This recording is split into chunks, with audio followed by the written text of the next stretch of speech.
Bonjour, donc je m'appelle Jacques Mouret, je suis postdoctorant au laboratoire EDITEM à l'université Savoie-Mont-Blanc et j'ai réalisé ma thèse sur les impacts du changement climatique sur la pratique de l'alpinisme. Alors,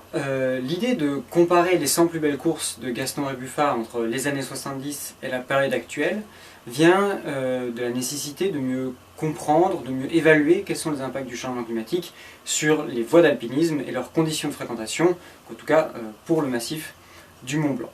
Donc les principaux enseignements qu'on peut tirer de cette étude, c'est que bien sûr les 100 voies étudiées, il y en a à peu près un tiers qui sont aujourd'hui infréquentables pendant la période estivale, donc à cause des effets du changement climatique, et que d'une manière générale, les périodes de bonnes conditions pour pratiquer l'alpinisme ont aujourd'hui tendance à se décaler vers le printemps et vers l'automne, et que pendant l'été, elles sont de plus en plus aléatoires. Alors l'idée n'est en aucun cas d'effrayer les alpinistes ou de les inviter à ne plus pratiquer l'alpinisme, bien au contraire, l'idée c'est plutôt d'envoyer un message de prévention